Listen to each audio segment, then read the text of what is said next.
Poro's kit is finally here. In this video, I will go over her kit in detail, explain how she works and who she works with. For starters, her basic attack. It does absolutely nothing, but it scales with defense, which is cool. She also has an enhanced basic attack, which she gets to use after ulting on an Elation character. It does AoE damage scaling with her defense. It heals every ally and additionally heals the one with the least HP. So she is an Elation healer that scales with defense, as we have established. Moving on to her skill, she gets 15 certified bangers and heals allies based off of her defense. Now this is where it gets interesting and complicated.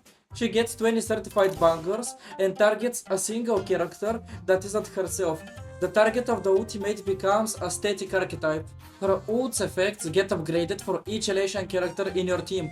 Upon ulting on the teammate, she advances their action by either 10, 15 or 30% depending on how many Elation characters you have.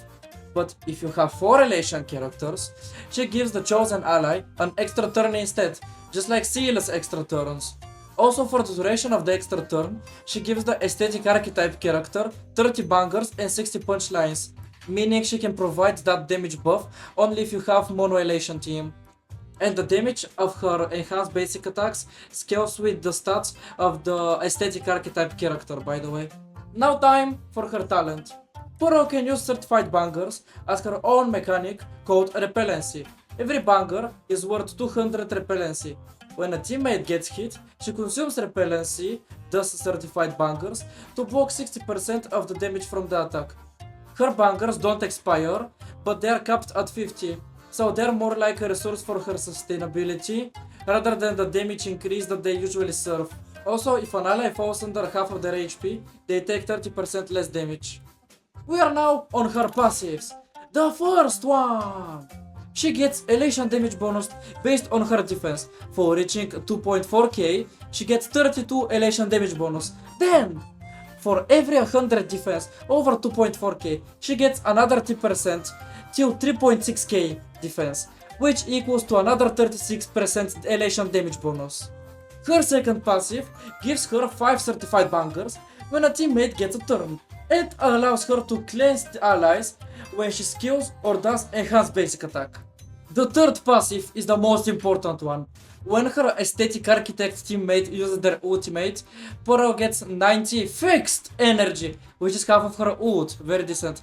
But it's fixed energy! Keep this in mind. No ER works on this. Oh shit, she also has an Elation skill, I forgot to cover that. Her Elation skill goes first in the sequence and it does no damage. Instead, it makes her allies do extra damage in their next attack, which will be this very instant, pun intended. Her technique works like Ceridros.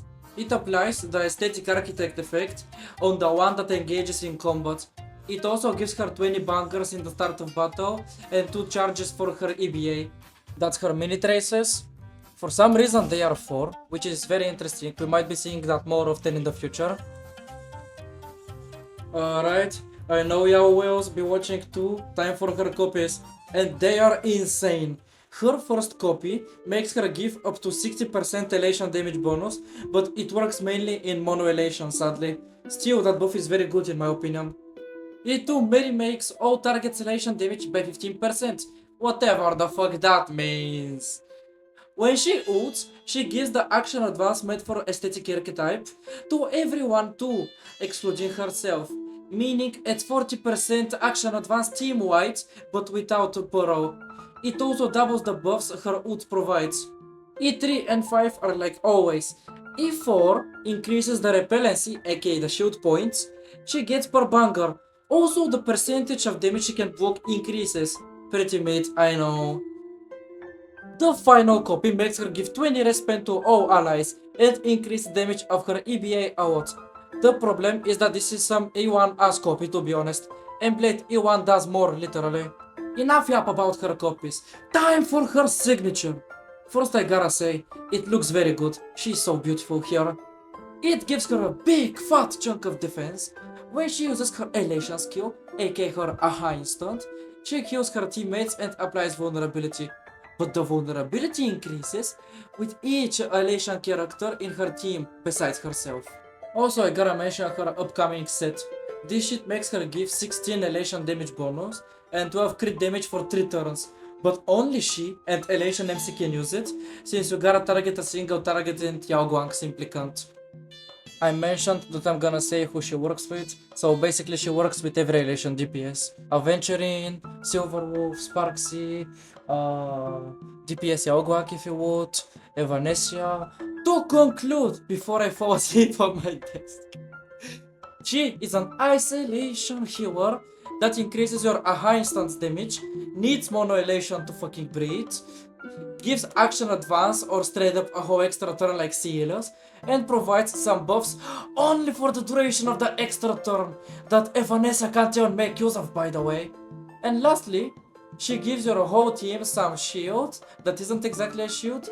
It can offset 60% of the damage taken until you deplete it, which I don't think it's possible, to be honest. She replenishes it way too fast.